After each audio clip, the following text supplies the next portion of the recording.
Hello, happy Thursday. Just give it a minute for some people to find us here. I may enjoy this Rice Krispie treat while we wait. My daughter made Rice Krispie treats earlier today, left me some. That's a good daughter.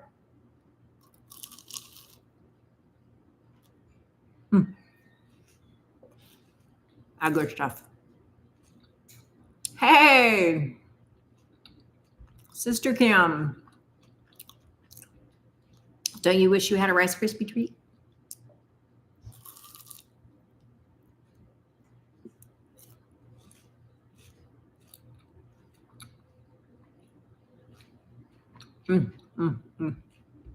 Oh, very nice. Were they sourdough brownies?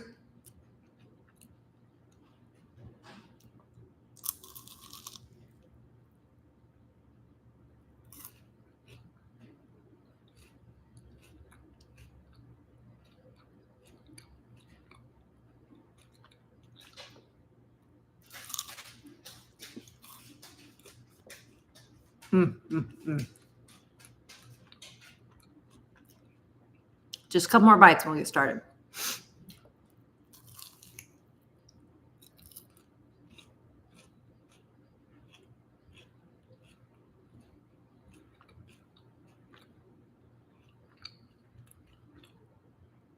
My son and daughter, yeah, no kidding. There's always a need to use discard. My son and daughter are flying to Las Vegas in the morning, early in the morning. There's a YouTuber that they both like. And a few months ago, they had a live event in New York City, and they both went, and they had such a great time. They're doing it again in Las Vegas, so they're both going again. So hopefully they'll have a great time again. Oh my. You know, it's okay to discard. It's okay to throw it away. There's no moral obligation. Hey, I've got both McOwens on. How fun is that? So my biggest activity today was that last night I activated my new iPhone 17 Pro Max. I ordered it, and it came in while I was in Fiji. And finally, so I ordered it under my daughter's number because she had a renewal. So it's, we pay the cell phone bill. So I, get the newer phone. So usually what happens is I get a new phone, and then I give her my hand-me-down. So she always has a 2-year older phone. So she's got a 13. I had a 15, and then this is a 17. So anyway, I ordered it under hers. And let's see. That's my husband texting. Oh, there we go. Yay. All right. He says he's on. All right. Anyway, so I ordered under her number, and usually what I do is I go into the AT&T store and I say, here, I need you to put this under my number and activate it and do all the things. And they're usually very sweet about it. Well, I went to the AT&T store at Parker and the Tollway in Plano yesterday, and they were not very sweet about it. They were terrible about it. And they said, oh, you'll just have to return that phone and order one under yours. And I'm like, that doesn't sound right. So anyway, I just left and I called AT&T, and it did take a while, but they got it all fixed. Anyway, so the 17 is a lot different than the fully updated 15 that I have. It is a lot different. And, whenever hey, Lisa, I'll wave at you since you're not listening. I say that getting a new phone and getting it set up and using it and everything is a whole lot like moving your house, because like none of your stuff's in the right place, and some of it you haven't opened the box yet, you haven't downloaded it from the app store. So anyway, today's been a whole lot of, oh yeah, I don't have that app yet. I need to download it, because I don't have it just transfer over all my apps, because I take the hey, Philip, that's exactly where this live should be, is in a country club. It should be on a big screen. See if you can do that. Anyway, so today's been a lot of configuring phones. Yes, today is my husband's birthday. Everyone tell him happy birthday in the chat. Some of you already have. And he is in Alabama, having his annual reunion with his fraternity brothers. So he is celebrating out there, which is great. So the other big thing that's gone on around here this week is tomato canning. All summer, as I got tomatoes ripe, I would get them, put them in gallon Ziploc bags, and put them in the freezer. And I had 2 freezers full. I had one upright freezer, like everything I could stuff in there. And then we have a refrigerator freezer out in the garage, and the entire freezer of that one was completely full. So we had 2 freezers that were monopolized by tomatoes. And so I did a tomato canning class a few weeks ago. And so we had canned up some of them then, like 5 quarts. I think that's right, 5 quarts. And then yesterday I pulled out every single bag of tomatoes. And I was right here where I'm standing now. I was standing here completely. I was peeling and everything, tomatoes, and canning them. So there are right over there 10 quarts of these plus what I canned the other day. So lots and lots of tomatoes. So now what I'm trying to do is brainstorm recipes of things I can make with the tomatoes so that when it gets to be tomato season next year, I'm not like, but I still have so many tomatoes. I want to use them up on stuff I can eat. My goal is to eat food from home whenever possible. And so a big part of that is having stuff I could eat for lunch at work. And so chili is an example of something I can make with tomatoes that's easy to take to work. So I'm looking for more, stuff like that. So I have like 15-ish quarts of tomatoes. I have 18 pints of tomato basil soup. It was a big tomato year, y'all. It was big. Of course, maybe I should conserve tomatoes because one never knows how tomato season is going to go. Maybe I won't get any next year. I don't know. So there's that. And then also, of course, we still have our fermented honey garlic. If you're experiencing cold season like a lot of people are, we have that in the shop, and that's very good. And then, oh, cool. Excellent. Yeah. Okay. Brad's going to send me a good recipe. That's great. Oh, Brad, I smoked a London broil from our cows last night, and it stalled big time. And then I finally couldn't stay awake anymore. And then the thermometer died, and I woke up this morning and pulled it off the grill, and I could use that thing for a weapon. It was the hardest hockey puck you've ever seen. It was a complete abject failure. It was terrible. So we'll just chalk that one up to experience. So I guess maybe the thing there is maybe I should have pulled the thermometer out and charged it midway through. I don't know. But it eventually I had to go to bed. So anyway, that's how it goes. So I thought while we were together tonight, I would wash these eggs. Aren't they so pretty? So let's talk about eggs for a second. These are eggs that I pulled out of the coops today. And when eggs are laid, they have a thing on them. Oh, okay. All right. Thank you, Brad. That's helpful information. They have a thing on them called bloom. It's called the bloom.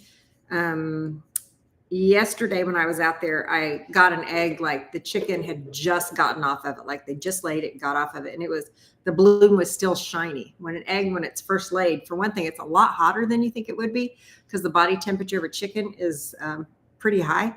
And then also it's got just the wet, shiny bloom on it when you pull it out from under a chicken.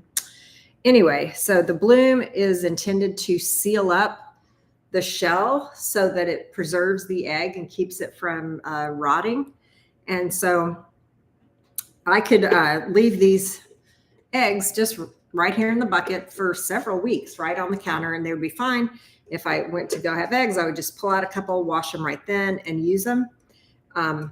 But to sell them, most people do prefer that they are washed. So that's why I am washing the whole bucket now. So we're going to just do that while we're together tonight.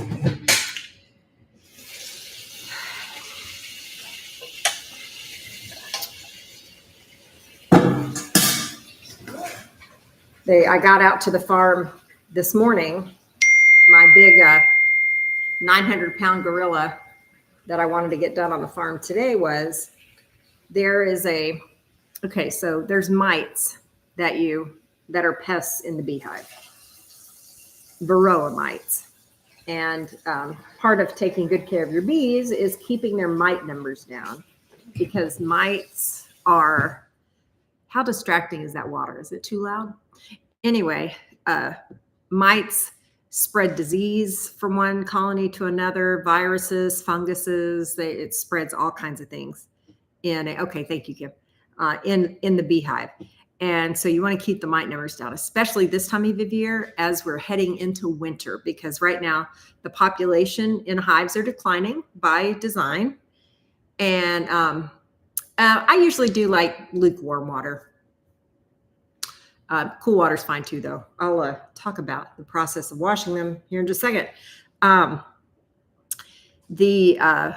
So you want to keep the mite numbers down because the population of the bees are going down. And so if there's X number of mites in the colony, and those numbers are going up because mites are very good at reproducing, as the population of the bees go down, then that ratio of mites to bees becomes more favorable to the mites, and that'll kill a colony. And this time of year, the bees that are being raised in the colony are your winter bees, which are fatter bees. Normally, a bee like in the summer lives a couple of weeks. But in the winter, they last through the winter because the queen pretty much shuts down laying in the winter. So the winter bees, that's what carries your colony all the way through the winter. And they are who makes your spring bees. So how strong your colony goes into the winter is how strong your colony will come out of the winter. So anyway, all that to say, we went to do oxalic acid vaporization. My sweet, wonderful husband bought me an oxalic acid vaporizer, a very nice one, a while back. And I'm very glad to have it. So my mentee Celeste came with me, and we had 18 hives, and we just went in and vaporized each one of them. I'll do it every 2 weeks. I did it today. I'll do it 2 weeks from now, and then I'll do it Thanksgiving weekend, and then I'll have my surgery December 1st. So that should put all the colonies in a pretty good position to survive the winter well. Also, I have Stand Soft Sugar Bricks and Hive Alive fondant patties that I'm going to put on every single hive as insurance for food. So everybody should come through the winter just fine. All right, we're going to wash these eggs, but here I want to show you this. So I changed my egg cartons. So these are 3x4 rather than the 2x6 that you normally see. So this is the Nonsense Farm stamp, which is normally what I have on my egg cartons. But what I want to do is I want to have another stamp made. Bye, PB. I want to have another stamp made where this is off to the side. And then over here, I have a second stamp that says something like farm fresh eggs or something. So I'm trying to think through that. And I have smaller ones of these, and it could be that I'll then use the smaller one and put it off to the side and then say, farm fresh eggs laid in Texas or Collin County, Texas, or Nevada, Texas, or something. So if any of you are super creative, I could use your input on what it should say. So I want the logo on one side, and then I want words. And I need to know what these words should say. So I could use help with that. Now, washing the eggs. So you take the egg.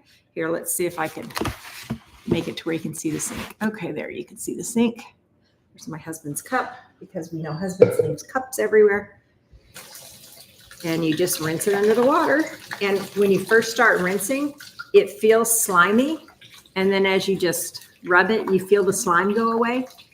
And that's when and that's when you know you're done. So then I just lay them out here.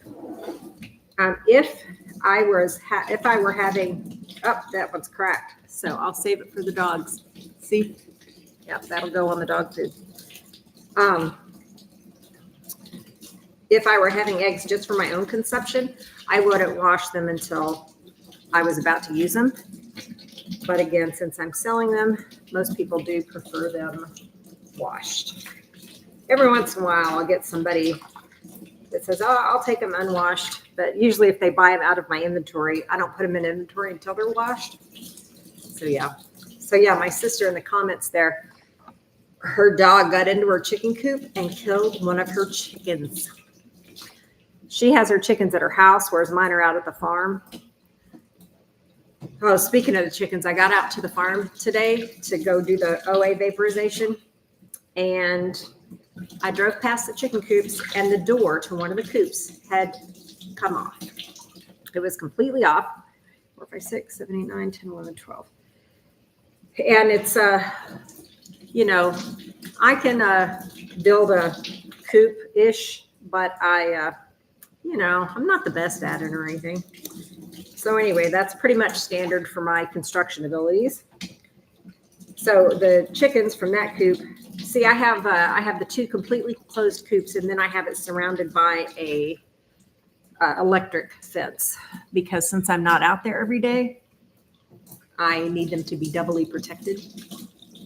So we did the OA, and then I came home, got Thena, the dog, and went back out there, and I was able to put the door back on, and I was able to put a latch on it. Shannon, you'd be very proud of me, although it is still not a Shannon door. You want to replace your dead chicken, is what you're saying, Kim? So you can either find somewhere locally to buy a fully grown chicken, and if you find them, it'll be more expensive. It'll be $25, $30, $35 per bird, and you should never just put one new one in. So you would need to buy 2. And also, if you buy a grown chicken from someone, you're going to want to isolate it for, you know, a week or so, because you never know what a chicken from another flock might have disease-wise. So you're going to want to have them separate. And a good plan is, did you say that, I think the run that came with the coop that I gave you, that's already in pieces, right? Because ideally you could put them where they can see each other, but not actually interact. Yeah, you can do that. Yeah, it'd be a big dog crate for 2 full-grown chickens. But, and you'd have to feed and water them separately, because obviously they can't get out for food and water. But yeah, something where they can see each other but not get to each other. So for both isolation and for behavior. Chickens are mean. I mean, make no mistake about it. Chickens are, it's like middle school mean girls. It's terrible. But, you know, they get over it. Yeah, Shannon says, I'm sure it's great. I don't know about that, but it's on there. So that's at least good. Y'all, Thena is so good. Thena, my farm dog, there were loose chickens inside the electric fence, which she can get in. When I'm in it, it's off. And so she can walk into it, and the latch wasn't tied together. So she could have, but she just sat outside looking at the chickens, and she didn't get in or anything. And when she is inside the electric fence, and I'll be standing there with the door open, and she'll just look at them. Now, I am 100% positive if she were like off by herself and unattended, she would totally enjoy having a chicken. But she doesn't even go for them when I'm there. So that's good. So when I wash these, looks like I have 4 dozen so far. 4 dozen plus 2.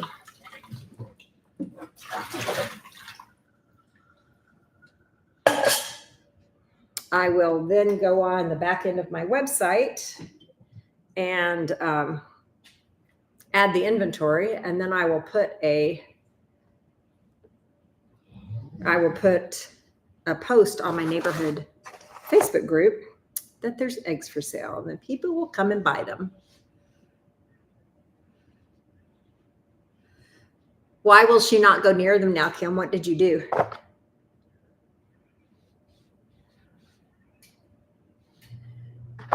I'll tell you why Thena's good about it is because that electric fence. She encountered that electric fence one time, and that was all she wrote.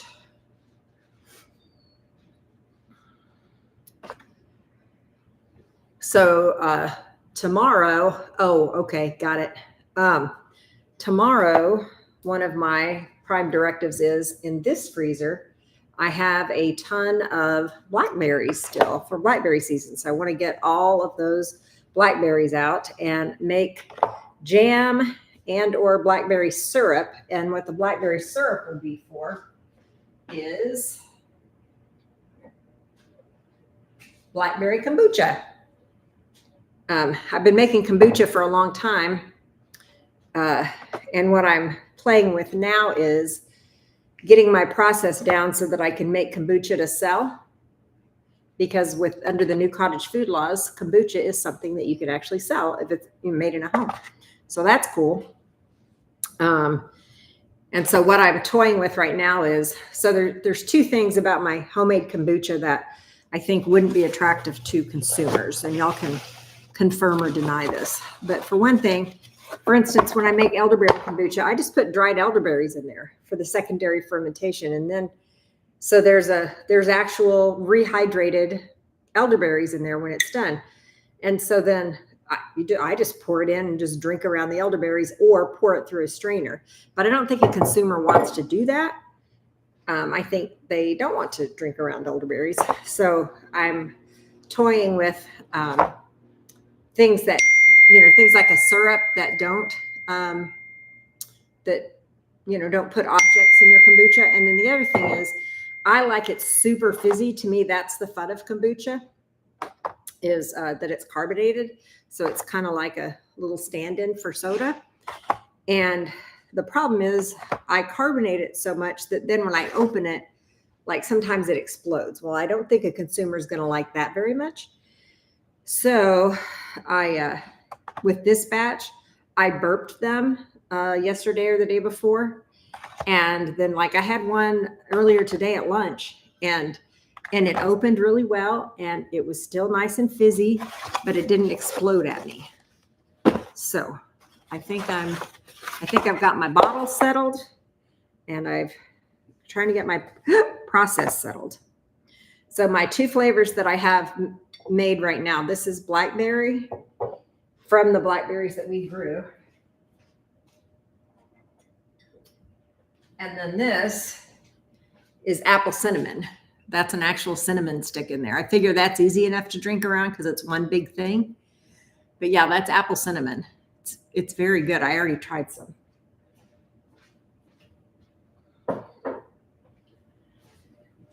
I just ordered a subscription box of citrus from a regenerative citrus farm in Georgia. And the first box has grapefruits, and I don't really like to eat grapefruit, but I figure I will juice them and make grapefruit kombucha because I love Fresca and I love the grapefruit salt element. So I think I will like grapefruit kombucha. And plus, since it's a juice, it'll fulfill my requirement of not giving the kombucha something to drink around. So that's good. You tried grapefruit with sugar. I don't know. I don't like to drink calories.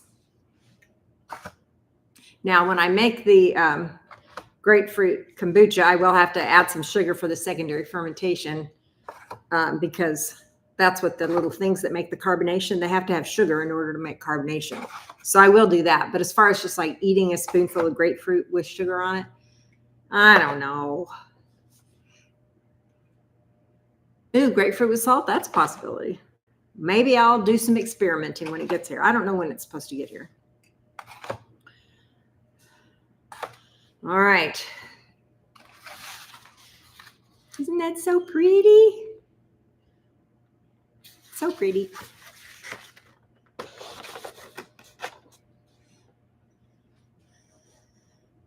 So then does the grapefruit get hot if you're putting it in the microwave with brown sugar on it? And how does that affect your perception of it? It's warm? Okay. All right. So I'm sorry I didn't get the comfrey roots dug up in time to send them with Lisa, but I will get them dug up and I will send them to you, but I just didn't get it done yet.